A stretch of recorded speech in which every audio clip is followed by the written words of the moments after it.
자, 오늘은 열왕기상 16장에서 말씀을 받겠습니다. 16장 1절에서 4절. 여호와의 말씀이 하나니의 아들 예후에게 임하여 바사를 꾸짖어 가라사대 내가 너를 진토에서 들어 나의 백성 이스라엘 위에 주권자가 되게 하였거늘 내가 여로보암의 길로 행하며 내 백성 이스라엘로 범죄케 하여 저희 죄로 나의 노를 격동하였은즉 내가 너 바사와 내 집을 쓸어버려 내 집으로 느바세 아들 여로보암의 집같이 되게 하리니 바사에게 속한 자가 성읍에서 죽은즉 개가 먹고 들에서 죽은즉 공중의 새가 먹으리라 하셨더라. 여기 하나님께서 하나니의 아들 예후를 통해서 바사를 꾸짖는 장면이 나왔습니다. 오늘 나온 이 선지자 예후는 후에 나오는 이스라엘 왕 예후라는 사람이 또 있어요. 그죠? 그 사람하고 이름은 같은데 사람은 전혀 다른 사람입니다. 그걸 동명이인이라 그러죠. 동명이인. 이름은 같은데 사람은 달라요. 오늘 나오는 예후는 선지자 예후고 나중에 나오는 그 예후는 왕 예후는 그 아버지가 다릅니다. 오늘 선지자 예후는 하나니의 아들이고 나중에 나오는 이스라엘 왕 예후는 님시의 아들이에요. 자, 근데 성경을 자세히 보게 되면 하나님께서 어떤 사람을 상대로 칭찬을 하시거나 꾸중을 하실 때는 대부분 칭찬은 직접 하셨어요. 직접. 그리고 반대로 꾸중은 누군가 사람을 통해서 하셨습니다. 뭐 100% 그런 건 아니에요. 근데 대부분 그래, 대부분. 칭찬은 하나님이 직접 하시고, 그리고 꾸중은 누군가 사람을 통해서, 선지자라든가 하여튼 뭐 사람을 통해서 이렇게 하는 경우가 많았습니다. 창세기 15장 1절. 이후에 여호와의 말씀이 이상 중에 아브람에게 임하여 가라사대 아브람아 두려워 말라 나는 너의 방패요 너의 지극히 큰 상급이니라. 이 약속이 그냥 나온 게 아니고요. 그 이전에 아브람이 어떤 행동을 하나 했어요. 그 행동을 칭찬하시면서 나온 약속 얘기예요. 자, 어떤 행동을 했는데 그런 이제 약속이 나왔는가? 창세기 14장 19절 20절. 그가 아브람에게 축복하여 가로되 천지의 주제시요 지극히 높으신 하나님이여 아브람에게 복을 주옵소서 너희 대적을 내 손에 붙이신 지극히 높으신 하나님을 찬송할지로다 하매 아브람이 그 얻은 것에서 10분 1을 멜기세덱에게 주었더라. 아브람이 이제 자기를 배신하고 떠나간 롯. 참 사람이 제일 괴롭게 하는 사람이 배신하는 사람이거든. 근데 아브람이 그걸 또 찾아온다고. 그래서 그 조카 롯을 이제 구하기 위해서 목숨 걸고 전쟁터에 나가서 결국 이제 승리를 했습니다.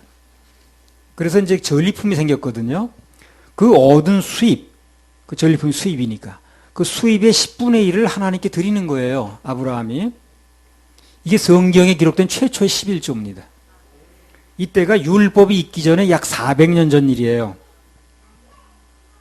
그럼 11조는 율법이 있는 거예요? 아니요. 율법에도 기록이 돼 있습니다만 율법이 나오기 전에 이미 있었던 거예요. 이게 11조가. 어떤 사람은 율법에 뭐 얽매여가지고 아니 율법 이전에 있었다니까요. 이때 율법 시대가 아니었거든요. 율법이 400년 후에 그 뒤로 이제 모세를 통해서 주어졌는데 그 이전에 이미 11조가 있었다고요. 원리의 원리. 신앙의 원리입니다. 지금 율법 시대가 아니라도 11조는 하는 것입니다. 원래 그 이전의 원리였기 때문에 10분의 1이 하나님 것이라는 것은 율법에 나와서 그런 게 아니에요. 원래 그렇게 원리가 그렇습니다. 아무튼 그래서 아브라함이 10의 1조를 구분해서 하나님께 드리니까 평강의 왕인 멜기세덱, 예수님을 말합니다. 15세 나오죠. 그 평강의 왕 멜기세덱이 예수님을 말한다고 그러죠. 그래서 그 아브라함에게 복을 빌어주셨어요. 근데 거기에 대해서 복을 빌어주고 칭찬은 하나님이 직접 하신 거죠. 그렇죠? 누굴 통하지 않았잖아요. 그리고 연이어서 창세기 15장 1절에 이제 축복이 나온 겁니다. 자, 성경을 또 한 군데 봅니다. 창세기 22장 12절. 사자가 가라사대 그 아이에게 내 손을 대지 말라 아무 일도 그에게 하지 말라 내가 내 아들 내 독자라도 내게 아끼지 아니하였으니 내가 이제야 내가 하나님을 경외하는 줄을 아노라. 여기도 자기 아들 즉 독자라도 아끼지 않고 하나님을 경외하는 마음으로 드린 아브라함에게 하나님께서 칭찬을 하시는 거예요. 역시 직접 하셨습니다. 직접. 그 외에도 하나님께서 사람을 칭찬하실 때는 주로 직접 하시는 경우가 참 많았어요. 욥에 대해서도 어떻게 합니까? 직접 칭찬하시잖아요. 내 종이 욥이 이런 사람이다. 아주 흠이 없고 의롭고 순전하고 칭찬하잖아요. 예. 전에 임재 중에 주님께서 저에게 칭찬을 참 많이 하셨습니다. 뭐 일일이 다 기억하고 하진 못하는데 하여튼 여러 가지로 칭찬을 참 많이 하셨던 것 같아요. 다 적어놓긴 했었는데. 자, 그러면 반대로 하나님께서 누군가를 꾸중하실 때는 주로 어떻게 하셨는가? 그것도 이제 성경을 통해서 찾아봅니다. 사무엘상 2장 27절부터 29절. 여러분도 직접 하나님께 칭찬받을 일 많이 하시기 바랍니다. 사무엘 칭찬은 직접 들려야 나한테요. 사무엘상 2장 27절 29절. 하나님의 사람이 엘리에게 와서 그에게 이르되 여호와의 말씀에 너희 조상의 집이 애굽에서 바로의 집에 속하였을 때에 내가 그들에게 나타나지 아니하였느냐. 이스라엘 모든 지파 중에서 내가 그를 택하여 나의 제사장을 삼아 그로 내 단에 올라 분향하며 내 앞에서 에봇을 입게 하지 아니하였느냐. 이스라엘 자손에 드리는 모든 화제를 내가 내 조상의 집에 주지 아니하였느냐. 너희는 어찌하여 내가 나의 처소에서 명한 나의 제물과 예물을 밟으며 내 아들들을 나보다 더 중히 여겨 내 백성 이스라엘에 드리는 가장 좋은 것으로 스스로 살찌게 하느냐. 예. 이건 하나님께서 엘리의 잘못에 대해서는 꾸중하시는 장면이거든요. 직접 하지 않죠, 그죠? 직접 하지 않고 어떤 하나님의 사람을 시켜서 합니다. 또 그 다음에 사무엘하 12장 7절에서 9절. 나단이 다윗에게 이르되 당신이 그 사람이라. 이스라엘의 하나님 여호와께서 이처럼 이르시기를 내가 너로 이스라엘 왕을 삼기 위하여 내게 기름을 붓고 너를 사울의 손에서 구원하고 내 주인의 집을 내게 주고 내 주인의 처들을 내 품에 두고 이스라엘과 유다 족속을 내게 맡겼느니라. 만일 그것이 부족하였을 것 같으면 내가 내게 이것저것을 더 주었으리라. 그러한데 어찌하여 내가 여호와의 말씀을 업신여기고 나 보기에 악을 행하였느뇨. 내가 칼로 햇사람 우리아를 죽이되 암몬 자손의 칼로 죽이고 그 철을 빼앗아 내 철을 삼았도다. 자, 여기도 보면 하나님께서 범죄한 다윗을 꾸짖는데 나단이라는 선지자를 통해서 꾸짖는 장면이 나왔어요. 그래서 100%다 그런 건 아니지만 주로 하나님께서 어떤 사람을 칭찬하실 때는 직접 하셨고 반대로 꾸중을 하실 때는 누군가 사람을 시켜서 하시는 경우가 많다는 겁니다. 그래서 우리도 이런 하나님께서 사람 다루는 방법을 좀 알아야 돼요. 그래야 대처가 되고 또 어떤 일이 벌어졌을 때 내가 받아들이기가 좋아요. 하나님께 직접 칭찬을 받으려면 좋은 것 많이 심어야 되고요. 특히 예배 성공하면 그러면 여러분의 마음속에 직접 칭찬이 임합니다. 자, 그리고 문제는 꾸중인데 직접 하시기보다 사람을 통해서 하신다고 했죠.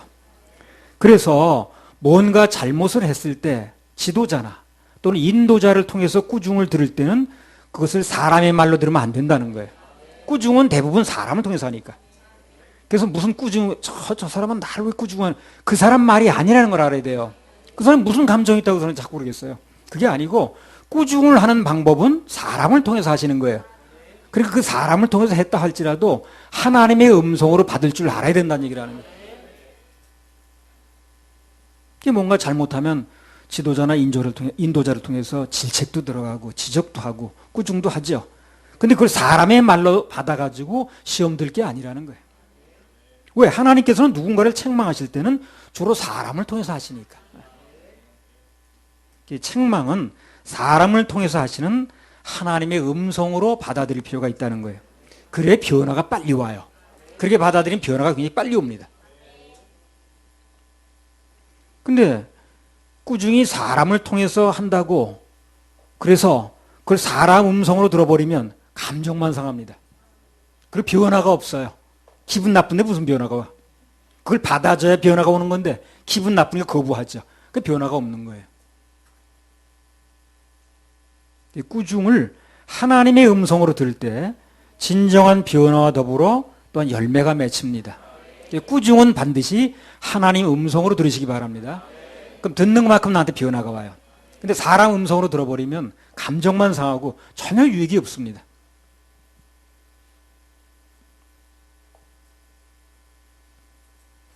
그래서 하나님께서 인도자나 또는 사역자나 지도자를 통해서 어떤 지적을 하시거나 꾸중을 하실 때 그것을 잘 받아들이면 그때부터 그 사람에게는 하나님 역사가 일어나기 시작해요.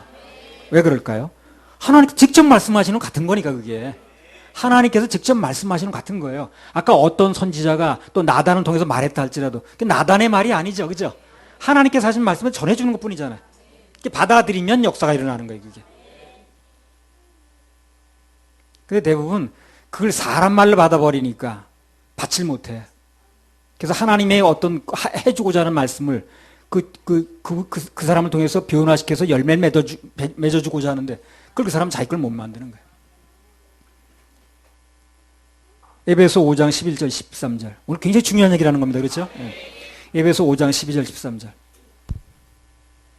면밀히 행하는 것들은 말하기도 부끄러움이라. 그러나 책망을 받는 모든 것이 빛으로 나타나나니 나타나지는 것마다 빛이니라. 그래서 여기 기록한 대로 책망은 제대로 반응만 보면 반드시 빛으로 나타납니다.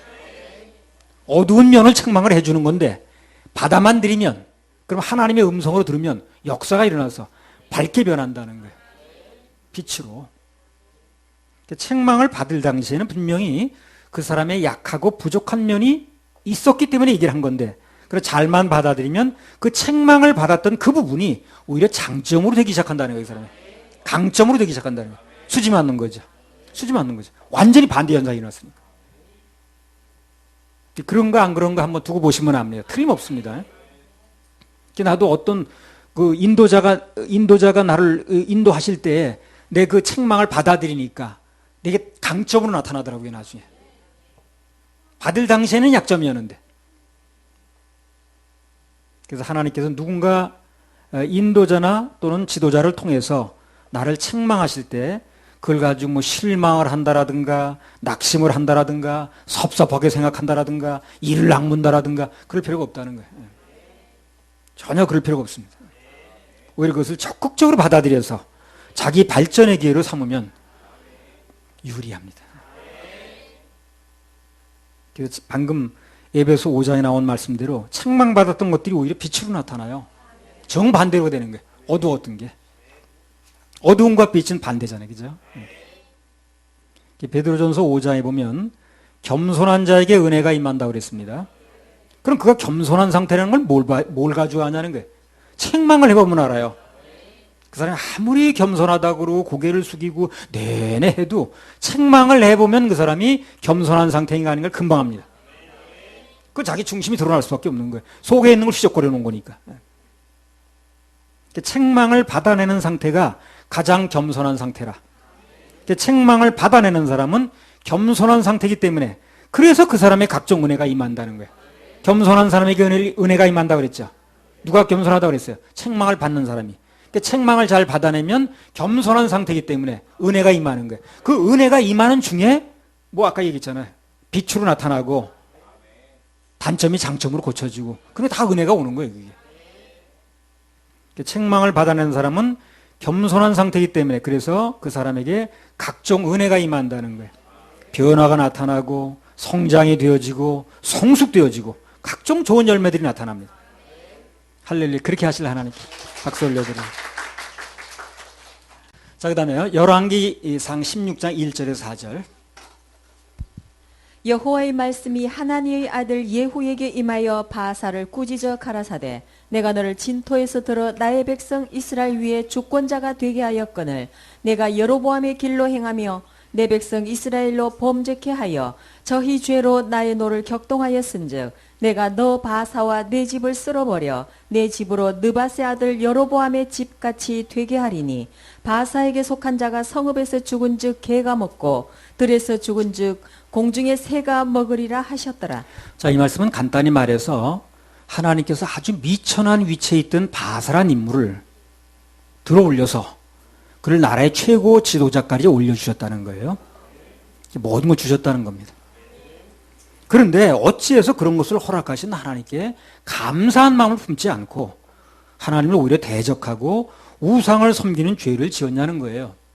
그 말씀을 하시는 거예요. 늘 이제 얘기를 하는 건데, 이게 모든 잘못된 일의 시작은, 대부분의 원인은 뭐로부터 온다고 그랬어요? 감사의 상실부터 와요. 이게 모든 것의 원인이에요.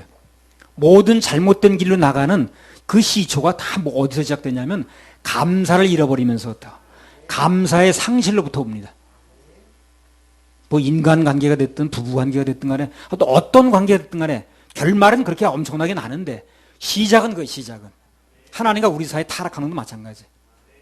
하나님 떠나서 그냥 아주 그 세상 길로 나가고 타락하는 것도 결과는 엄청나게 났지만, 근데 시작은 그거예요. 처음의 시작은 감사가 언제부터 없기 시작해요. 감사한 마음이 들지 않는 거예요. 감사한 마음 가지고 있으면 연결고리라고 그랬죠. 그게 지난번에 얘기했잖아요.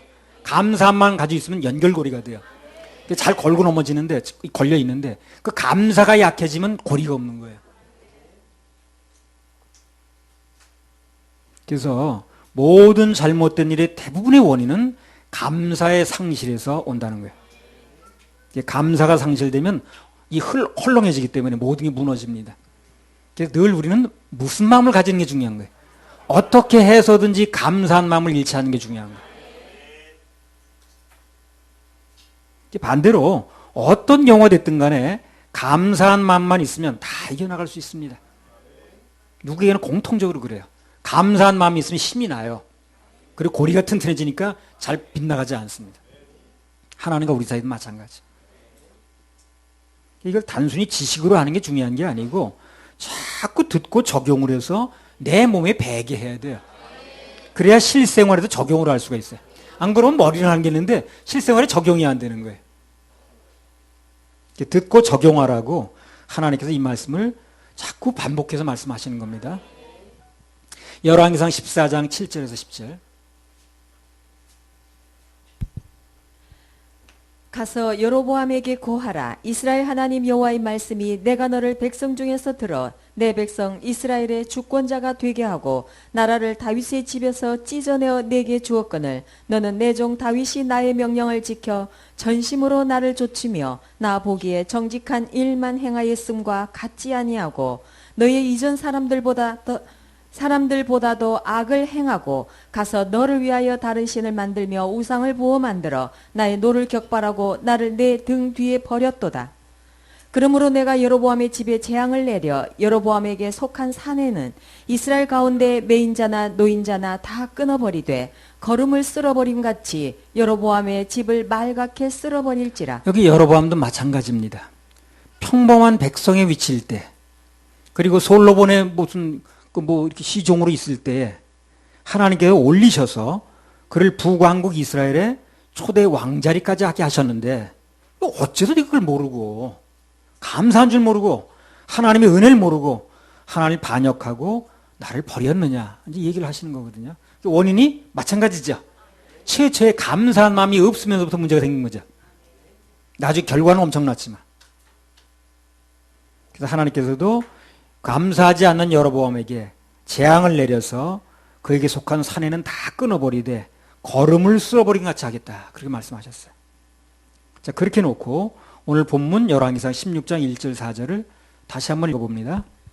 여호와의 말씀이 하나니의 아들 예후에게 임하여 바사를 꾸짖어 가라사대 내가 너를 진토에서 들어 나의 백성 이스라엘 위에 주권자가 되게 하였거늘 내가 여로보암의 길로 행하며 내 백성 이스라엘로 범죄케 하여 저희 죄로 나의 노를 격동하였은즉 내가 너 바사와 네 집을 쓸어버려 내 집으로 느바세 아들 여로보암의 집같이 되게 하리니 바사에게 속한 자가 성읍에서 죽은즉 개가 먹고 들에서 죽은즉 공중의 새가 먹으리라 하셨다. 여로보암이나 바사나 사는 시대나 인물은 달라요. 그렇죠? 타락한 원인은 똑같습니다. 똑같아. 시대가 다르고 인물은 달라도 그 타락한 원인은 똑같은 거예요. 하나같이 감사의 상실이에요. 세상 말로 개구리 오일체익적 생각을 못하는 거죠. 나도 어떤 때 그 감사한 마음이 이렇게 좀 식어지면 그런 생각을 한번 해봅니다. 내가 어떤 인물이었나? 한때는 목회자 세미나 가서 당신 왜 귀신도 못 보냐고 막 핀잔이나 듣고 그랬거든. 어째 그렇게 잘 보는 사람만 모였는지. 넌 안 보이는데 뭘. 안 보이는 걸 안 보인다고 그러지. 어떻게 안 보이는 걸 보인다고 그래. 그랬더니 무슨 그 뭐 목사가 영성이 없어. 그것도 못 본다는 등 막 그런 얘기나 듣고. 또 어딘가 가니까 금식 대대 못 한다고. 택도 없다는 얘기나 듣고. 택도 없대요. 금식 못 한다고. 수지교회 처음 갔을 때도요. 내가 언젠가 한번 얘기했을 겁니다. 다른 사람은 다 일정을 잡더라고. 그 강사님이 언제 합시다. 수첩을 꺼내 적으면서. 나한테는 목사같이 안 보이는지 묻지도 않더라고. 일정 잡자고. 그러니까 그분이 보실 때 어떻게 목사같이 보이지도 않는 거야, 나는. 스케줄 잡자는 얘기도 안 하더라니까. 근데 내가 자청해서 잡자고 그랬어. 그래서 이제 뭐 다른 사람은 자꾸 빼더라고. 잡자고 그러니까 강사가 잡자고 그러니까 자꾸 무슨 핑계를 대 빼더라고. 무슨 뭐 얼마 전에 부흥회를 했다는 둥 하면서. 그래서 내가 저희 교회에서 하십시다. 그래서 나는 그거 한번 위아래 훑어보고 그러더라고 그분이. 예. 그 이제 내가 그때 이제 여름 그 남방인가 그 하나 입고 갔는데 영 목사같이 안 보였나 봐. 예. 그래서 다른 사람은 다 자청해서 일정을 잡자고 그러는데 그 사람들은 무슨 부흥이 언제 얼마 안 됐다는 둥, 뭐 교회가 지금 무슨 공사 중이라는 둥 다 빼는데 나는 먼저 하자 그러니까. 그러니까 나한테 하잔 말도 안 했는데 그럼 뭐 하자 그러니까 그 차례가 왔어요. 그래서 이제 그분하고 연결이 된 거거든. 그러니까 뭐 귀신 못 본다고 핀찬받고 금식 못 한다고 택도 없다 그러고 목사같이 보이지도 않아서 일정 잡자는 말도 안 하고 그러던 사람인데 그런 저를 부르셔서 생수원회란 귀한 단체에 이제 강사까지 맡기셨는데 그 내가 무슨 불만이 있겠는가 이런 생각을 해보는 거예요.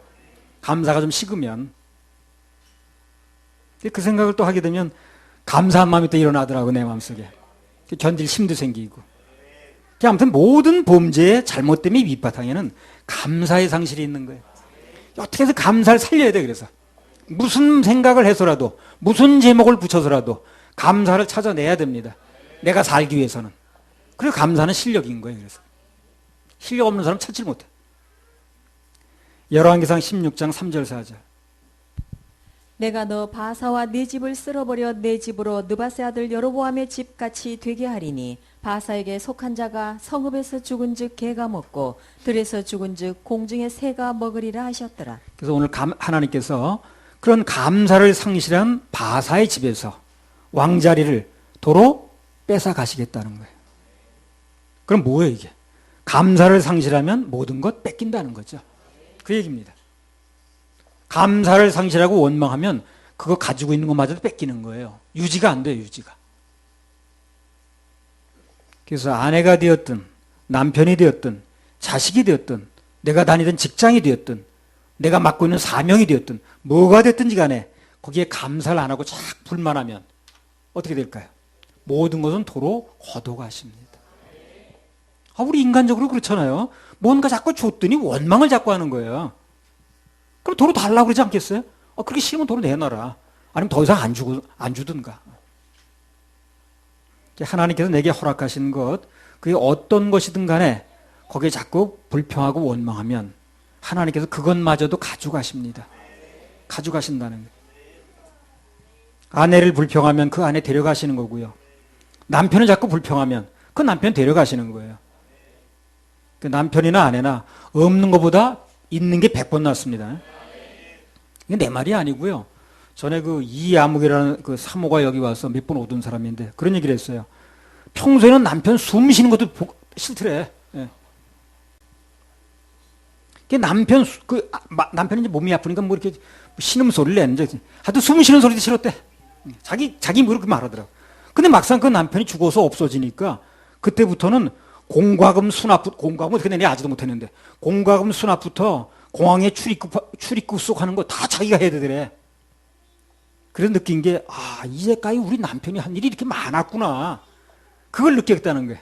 우리 남편이 한 일이 이렇게 많았구나. 그 전부 하다 보니까 뭐 공과금 수납부터 해가지고 공항에 나가면 다 남편이 수속해 줬는데 그거 다 자기 하려다 보니까 우리 남편이 한 일이 이렇게 많았네 그런 생각이 나더라는 거예요. 그럼 어떻게 해요? 없는 것보다 있는 게 나은 거 아니에요. 어떤 책에 보니까 가족은 짐이 아니라 축복이라고 그랬어요. 내 경우라면 우리 윤사모, 권일이, 뭐 두인네, 승인네 식구들, 생수 가족 다 축복이죠. 가족은 축복이에요. 가족은 짐이 아닙니다. 가족은 축복입니다. 동환이, 가족은 축복이야. 또 누구한테 물어볼까? 박은혜는 어때? 가족은 축복이지, 그지? 가족은 축복입니다. 아무튼 그래서 내게 주신 모든 것을 안 뺏기고 잘 관리하는 방법은 감사하는 것입니다. 감사하면 뺏기지 않아요. 감사하고 있는 사람을 도로 가져가지는 않습니다. 내가 뭘 줬더니 너무 감사하게 생각하고 너무 귀중하게 여기고 너무 소중하게 여기면 그것도로 가져가진 않아요. 더 중요한 건 뭐냐? 하나님께 주신 것을 자꾸 감사하면 그분께서 예쁘게 보시고 더 많이 주신다는 거야. 더 많이 주신다는 거야. 자, 100배로, 1000배로, 만배로, 무한대로. 마태복음 13장 12절.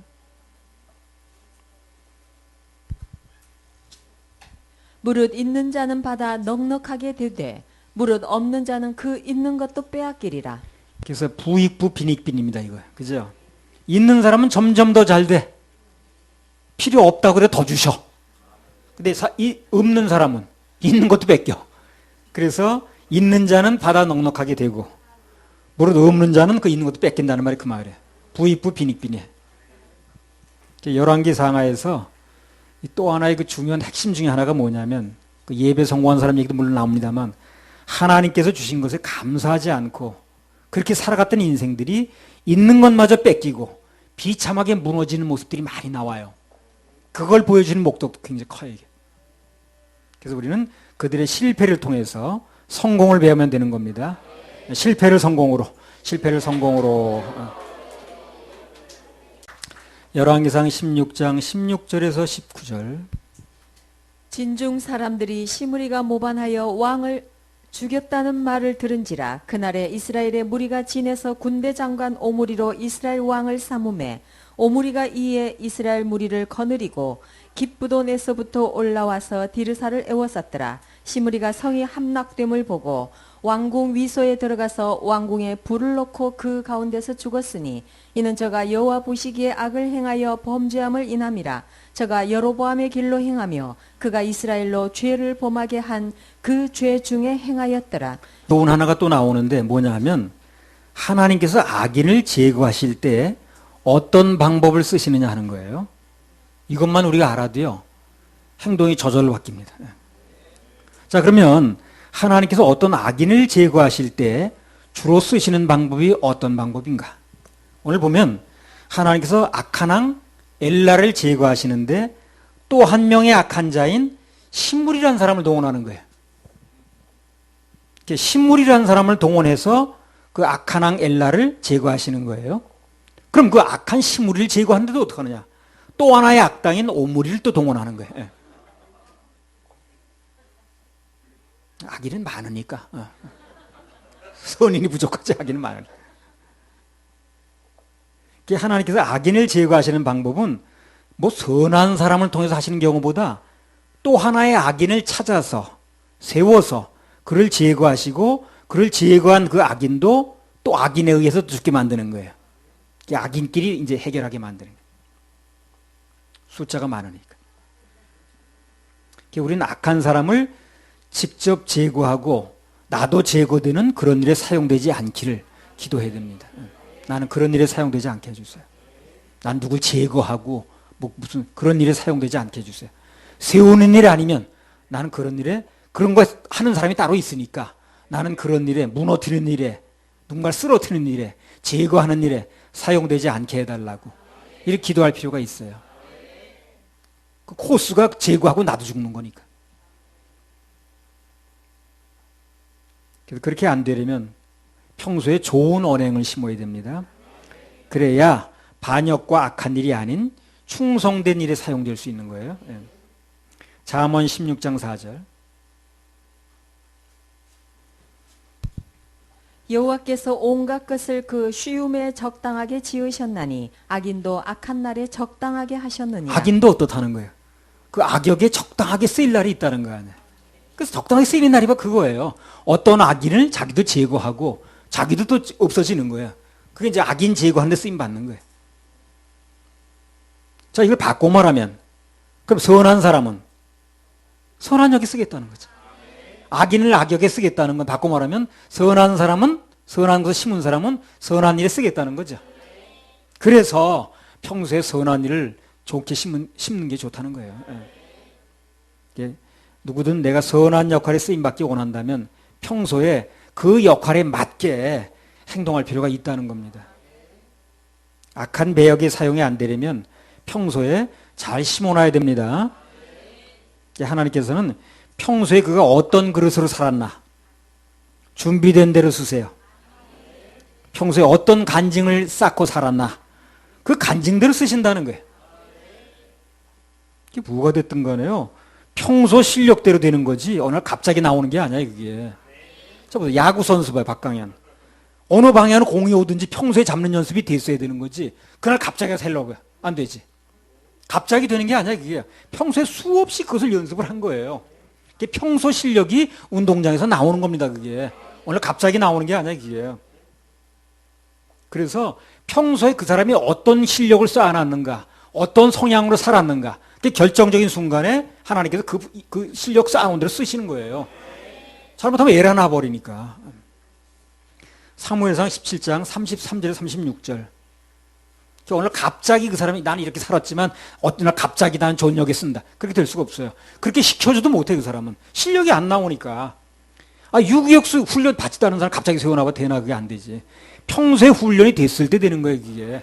평소에 성향대로 쓰임받는 거예요. 평소에 막 원망이 나고 불평이 나고 그냥 무슨 뭐 그냥 누구 쓰러뜨린 역할을 하던 사람이 좋은 역할 세우는 역할 쓸 수가 없는 거예요 그 사람을. 사무엘상 17장 33절 36절. 사울이 다윗에게 이르되 내가 가서 저 블레셋 사람과 싸우기에 능치 못하리니 너는 소년이요 그는 어려서부터 용사임이니라. 다윗이 사울에게 고하되 주의 종이 아비의 양을 지킬 때에 사자나 곰이 와서 양떼에서 새끼를 움키면 내가 따라가서 그것을 치고 그 입에서 새끼를 건져내었고 그것이 일어나 나를 해하고자 하면 내가 그 수염을 잡고 그것을 쳐 죽였었나이다. 주의 종이 사자와 곰도 쳤은즉 사시는 하나님의 군대를 모욕한 이 할례 없는 블레셋 사람이리까 그가 그 짐승의 하나와 같이 되리이다. 그렇게 평소에 다윗은요 성향이 어떻습니까? 아비의 양을 지킬 때 사자나 곰이 와서 양떼를 움키면 그게 내 양이 아니라고 슬슬 피한 게 아니라는 거예요. 내 양도 아닌데 거기다 목숨을 왜 걸어? 그게 아니라는 거예요. 따라가서 그것을 치고 그 새끼도 건져내고 자기를 해하고자 하면 그 수염을 잡고 쳐 죽였다는 거예요. 한마디로 자기 간증을 얘기를 하는 거예요 지금요. 내가 이렇게 살았습니다. 내가 이런 성향으로 살아왔다는 간증을 얘기를 하는 거예요. 그 간증이 이 사울이 들어보니까 딱 맞는 거예요 이게. 일을 시켜도 되겠는 거야. 믿음직스러운 거야.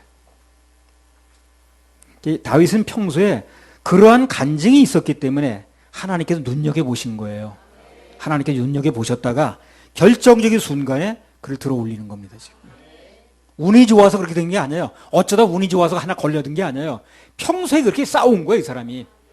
그러니까 하나님께 결정적인 순간에 딱 맞는 사람을 골라다 올리는 겁니다. 그렇게 살아왔으니까. 그러니까 이런 걸 볼 때도 평소에 어떤 마음가짐과 생각을 가지고 사느냐가 그렇게 중요한 거예요 이게. 만약 다윗이 그 아버지 양이지 내 양이냐 그게. 그리고 어차피 그거 보니까 다 형들에게 상속이 돼도 되지 나한테까지 차려오지도 않아. 그렇게 생각했더라면 그러면 그런 성향으로 살았으면 이 사람이 이 군인도 아니죠 다윗은요. 거기 그 전쟁에 나설 리가 없죠. 그 아버지 양이지 내 양이야 그게.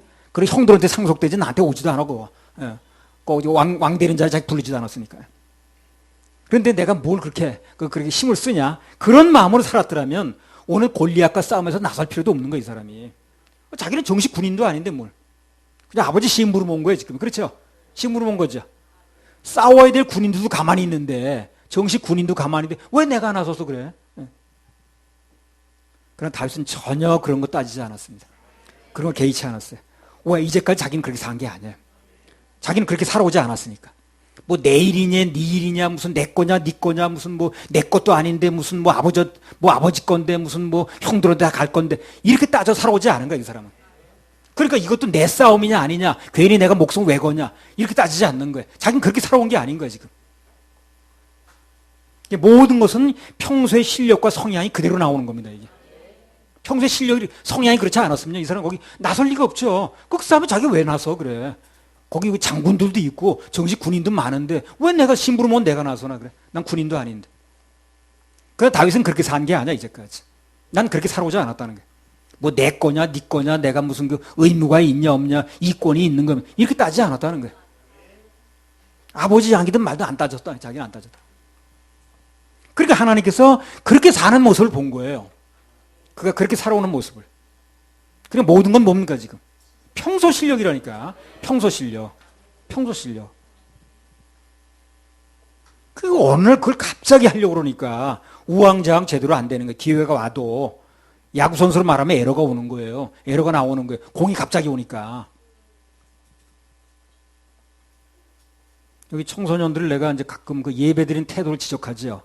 그걸 왜 그러냐면, 왜 자꾸 지적을 하냐면, 그 이유를 알아야 됩니다, 여러분이요. 평소 예배 실력이 실전에 나오는 거예요, 그게. 여기서 그냥 엉터리 드리는 사람이 밖에 나가서는 잘하지. 되지 않아요, 그게. 그렇게 될 수가 없어요. 평소에 여기서 예배 드리는 실력이 갖춰진 사람이 이 세상에 나가서 승리할 수 있는 거예요. 세상이 이렇게 만만치 않은데. 여러분, 세상이 만만합니까? 만만치 않아요. 여기서 예배 실력이 돼서 갖춰져야 그래 세상에 나가서 좀의 영향을 미치지. 안 그러면 세상에 나가서 영향을 미칠 수가 없어요. 그 세상이 이렇게 만만한가? 그러니까 여기서 내 자꾸 예배드린 실력이 될 수 있도록 그렇게 뭐 그냥 한만 하면 자꾸 지적을 해주는가 봐 그거예요. 훈련이 안 되면 안 되니까.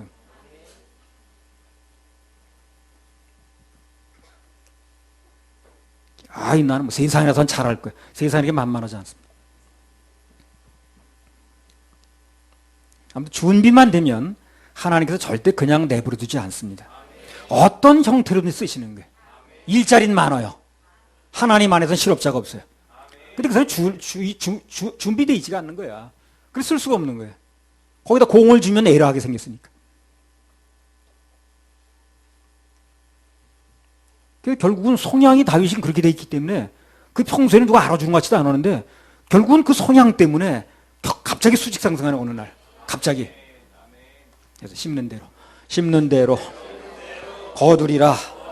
심는 대로 거두리라. 성향이 중요합니다. 평소에. 나도 마이크 한번 맡겨봐 잘하지. 아니 마이크 맡겨도 잘하는 게 아니에요. 평소에 성향이 잘 돼야지. 그래서 우리 여기 청소년들 평소에 잘해야 됩니다. 평소에 잘하는 게 그게 실력인 거예요. 평소의 성향이 실전에서 그대로 나오는 겁니다. 평소에 실력이 안 되는데 어떻게 실전에 나와? 조그만 일에 자꾸 간증을 쌓다 보면 그 사람에게는 다윗처럼 반드시 좋은 일이 예비되어 있습니다. 틀림없습니다. 창세기 4장 4절에서 6절. 아벨은 자기도 양의 평소에 자기가 무슨 일을 맡았든 간에 뭐 청소 빗자루 하나 들더라도 아주 성실해야 됩니다. 그거를 하나님 보시는 거예요. 그 다윗이 그렇게 들에서 했던 거 아버지가 다 본 게 아니에요. 하늘에 계신 분이 다 본 거예요. 결정적인 순간에 그걸 들어 올리잖아요. 아버지는 부르지도 않았는데. 창세기 4장 4절에서 6절. 아벨은 자기도 양의 첫 새끼와 그 기름으로 드렸더니 여호와께서 아벨과 그 제물은 연락하셨으나 가인과 그 제물은 연락하지 아니하신지라. 가인이 심히 분하여 안색이 변하니. 간단히 말해서 하나님께서 보실 때 아벨이란 사람이 합당하니까 그가 드린 제물도 받았다는 겁니다. 반대로 가인은 그 사람 자체가 합당치 않으니까 그의 제물도 안 받았다는 거예요. 그래서 아벨과 그의 제물 받으시고 가인과 그의 제물 안 받으시고 그러는 거예요. 그 사람과 제물이 같이 가는 거예요. 가인만 안 받은 것도 아니고 제물만 안 받은 것도 아니에요. 아벨과 제물을 같이 받으셨고 가인과 그 드린 제물을 같이 안 받는 거예요. 그래서 하나님께는 그 제물보다 그것을 드리는 사람이 누군가가 더 중요합니다. 엄격히 말하면 하나님께는 그 사람 자체가 제물인 거예요. 그 사람이 무슨 봉투를 드린 게 제물이 아니라 그 사람 자체가 제물이라니까 그래요. 사람 자체가 제물이고 그가 드린 것은 모형이에요, 모형. 자, 누가 오늘 여기 헌금 봉투를 드렸다. 그러면 이게 실체가 아니라니까요. 이게 실체가 아니고 이것은 모형이에요, 모형. 그리고 실체는 그 사람, 그 드린 사람의 중심입니다. 중심. 그 실체는 하나님이 가져가시는 거예요. 이 모형은 사람들이 뭐 쓰는지 모르지만. 그래서 어떤 사람이 뭘 했다 할지라도 그것은 드려진 건 모형인 거고 실체는 그 중심의 마음인 거예요. 그 실체가 있었으니까 또 뭐 드렸겠지, 그죠? 창세기 4장 8절 9절. 이 가인은 실체가 아닌 사람이야. 그 사람이 드리는 이 예물이 모형인데 안 받는 거예요. 그리고 아벨은 실체가 잘 되는 사람이야. 그러니까 아벨도 받고 그 사람의 모형으로 드려진 제물도 받는 거예요. 그게 따로 하는 게 아니라는 거예요. 창세기 4장 8절에서 9절.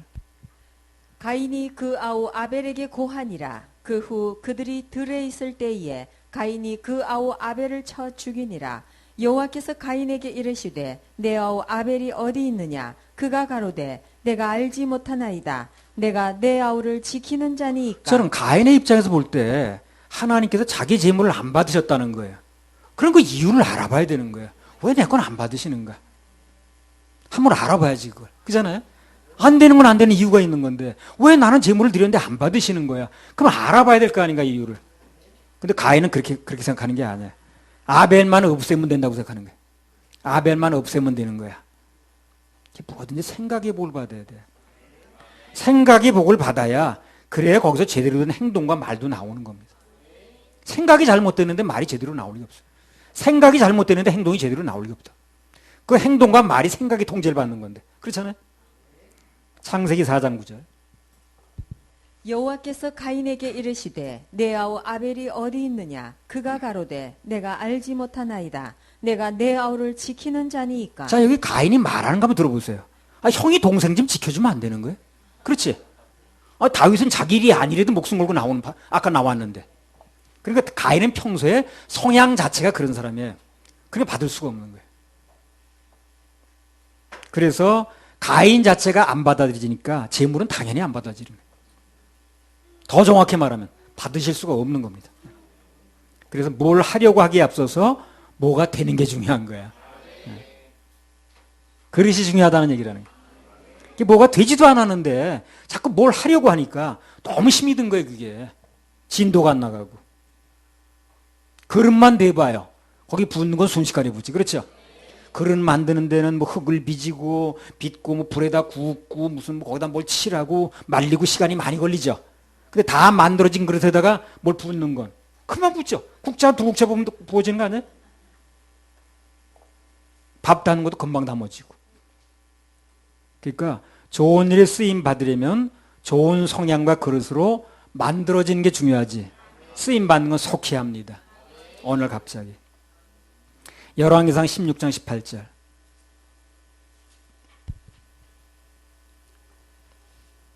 시므리가 성이 함락됨을 보고 왕궁 위소에 들어가서 왕궁에 불을 놓고 그 가운데서 죽었으니. 자, 여기 시므리라는 사람 하는 짓 좀 보세요. 지금 전쟁에 패해서 그래서 이 궁궐에서 자기가 계속 있을 것 같지 않거든. 그 궁궐에 불을 지르죠. 예. 그거 다 백성들이 세금 내서 지은 거예요. 그렇죠? 그리고 백성들이 다 노력해서 지은 겁니다. 그리고 앞으로 다음 왕들이 살아야 될 궁이에요. 근데 자기가 안 산다고. 못 먹는 감 찔러나 보자고. 불 놔버리는 거 봐요. 이런 성향이니까 안 되는 거예요, 이 사람은. 성향 자체가 안 되는 거예요. 그 왕자리 계속 갈 수 없어요. 평소에 그런 놀부 같은 심포로 사니까 될 수가 없는 거예요. 또 한 번에 심는 대로 거두리라. 평소가 중요한 거예요. 평소가 중요한 거예요. 평소 실력이 나오는 거예요. 평소에 어떻게 하느냐 굉장히 중요한 거예요. 난 그걸 굉장히 중요하게 봅니다. 평소에 그 사람이 아무도 안 보는 자리에서 아무것도 아닌 일 같은 걸 어떻게 처리하는가. 그게 중요해요. 그게 실력이니까. 뭐 이때만 되면 나도 잘하고, 때가 되면 잘하긴 뭐라. 공이 오면 외로하는데. 전에 그 걸프전이라고 있었죠. 예. 그 이라크 후세인이라는 사람이 있었거든요. 연합군에게 패해서 도망가니까 쿠웨이트 유정이라고 그 기름 빼내는 그 구멍이죠. 다 불질렀습니다. 그거 전 세계 사람들이 쓸 기름이죠. 그거. 그런 나쁜 사람이 어딨냐고. 나 그래서 그 사람 결국 안 될 줄 알았어. 그런 심보를 가지고 있는데 뭐가 되겠어 이 사람이. 나중에 보니까 뭐 발각돼가지고 사형됐죠. 그런 마음을 가지고 성공할 수가 없는 거예요. 뭐 여러 번 내 얘기를 한 건데 전에 그 천안에서 근무할 때 내가 다니던 그 교회 김모라는 목사님이 계셨는데 사실상 뭐 자세한 내막을 잘 모르겠는데 교회에서 무슨 불신임을 받아가지고 이제 뭐 아주 그냥 내 보내다시피 했다고 그러더라고요. 예. 나는 뭐 근무에 바빠가지고 잘 모르겠어요. 뭐 알려고 하지도 않았고. 근데 그분이 가면서 그걸 하는 거야. 후임 목사가 오면 이 자동차를 써야 된다는 거지. 그래가지고 자동차 엔진 오일 다 바꾸고, 그러고 다음에 또 그 정비소 가가지고 이게 무슨 이게 지금 하자가 있는가, 이 차가 쓰는데 안전에 이상이 있는가 다 정비를 해달라고 그러더라고. 그래가지고 깨끗하게 정비를 해서 그 다음 목사한테 인계를 하더라고. 그러더니요. 그 뒤 얼마 안 돼, 이제 다른 곳으로 갔는데, 뭐 남양주 어디로 왔다 그러죠. 너무 목회를 잘하고 있는 거예요, 그분이. 그 뒤로 뭐 이제 무슨 집회를 한다고 한 번에 가봤는데, 뭐 교회도 너무 좋은 교회로 간 거야. 그 천안에서 아주 그냥 헤매이는 교회였었는데, 여기 교인들도 많고, 우리 좋은 목사님 오셨다고 너무 좋아하는 거야. 그래, 좋은 목사 만난 그 교회 교인들만 수지 맞은 거야. 뭐야? 창세기 45장 4절 5절. 요셉이 형들에게 이르되 내게로 가까이 오소서. 그들이 가까이 가니 가로되 나는 당신들의 아우 요셉이니 당신들이 애굽의 판자라. 당신들이 나를 이곳에 팔았으므로 근심하지 마소서. 한탄하지 마소서. 하나님이 생명을 구원하시려고 나를 당신들 앞서 보내셨나이다. 그러니까 요셉처럼 그 지나간 세월 속에 있었던 일을 다 그 어려운 일들이었는데, 그게 뭐 옥살이하고 노예살이하고 다 하나님의 섭리를 인정하는 거예요, 그게. 그렇게 말하는 순간에 하나님께서 그 모든 세월을 다 축복의 세월로 바꿔주시는 거예요. 하나님께서 바꿔주셨어요. 나도 경찰관 생활 13년 했는데, 어느 날 목사가 돼서 보니까, 그 잃어버린 세월 아닌가 하는 생각이 드는 거야. 그 도둑 잡으러 다니고, 범인 잡아놓고 뭐 조사받고 하던 게 지금 뭐 결국 무슨 깊은 연관 있는 것처럼 보이지 않더라고. 그래서 13년을 내가 잃어버린 세월이 아닌가. 그 젊은 날에. 근데 그것도 하나님의 섭리를 인정하니까요. 그때 모든 경험과 체험이 마이너스가 아니더라고. 경찰 간부가 돼가지고 대민 상대하던 거, 교관으로서 여러 사람 놓고 강의했던 거, 형사에 있으면서 사회 밑바탕을 다 내가 본 거야, 이제. 인생들, 밑바탕 인생들이 어떻게 사는가. 평소에 그런 사람 만날 수가 없으니까. 그래서, 야, 저 사람들이 저렇게 사는구나. 그 바닥 인생들이 저렇게 되는구나. 저런 마음을 가지고 살더니 저렇게 되는구나. 그런 거 다 내가 보게 된 거야. 그게 나에게 필요한 세월이었죠. 그래서 나는 내가 13년 경찰 생활한 생활을 헛된 기간이라고 말한 적이 없어요. 속으로 어떤 가끔 그런 마음이 들긴 했지만. 그런 세월도 잃어버린 세월로 만들고 싶지 않은 거예요. 절대 쓸데없는 기간이 아니었다는 거예요. 그래서 생각 여하에 따라서 어떤 것도 내 인생이 축복된 세월로 만들 수가 있습니다. 우리 생수는 지금까지 계속해서 그릇 만드는 훈련을 해오셨어요, 하나님께서. 그릇부터 되어 담을 수 있으니까. 그래서 그 훈련을 잘 견디고 빚어진 사람은 아주 좋은 일이 예비되어 있습니다. 믿으시기 바랍니다. 우리도 하나님께서 그렇게 훈련받고 이렇게 나가면 하나님께 주신 사명인 구령 사명, 예배 회복 사명을 계속 감당하면, 딴마음 없지 않으면 주님께서 가장 좋은 거, 정말 예상치 않은 좋은 일을 다윗에게 예비하셨듯이 예비하셨다고 우리 주십니다. 그 일에 전부 동참하시기 바랍니다. 할렐루야. 그렇게 하실라 하나님께 박수 올려드려요. 자, 하나님을 아버지라 부르는 자는 100장 부르겠습니다.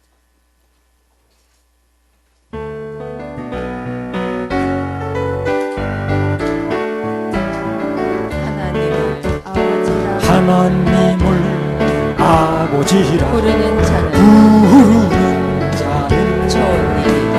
좋은 일이 있으리라. 많이 있으리라. 우리 서로 뜨겁게 사랑하며 좋은 일이 있으리라. 크게 있으리라. 예수님을 구주라. 예수님을 부르는 자. 부르는 자. 좋은 일이 있으리라. 좋은 일이 있으리라. 많이 있으리라. 우리 서로 뜨겁게 사랑하며 좋은 일이 있으리라. 좋은 일이 있으리라. 크게 있으리라. 성령님의 성령님의 구하는 자는 좋은 일이 있으리라. 좋은 일이 많이 있으리라. 많이 우리 있으리라. 서로 뜨겁게 우리 서로 뜨겁게 사랑하며 좋은 일이 있으리라. 좋은 일이 있으리라. 크게 있으리라. 좋은 일이 있으리라. 크게 있으리라. 많이 있으리라. 아멘.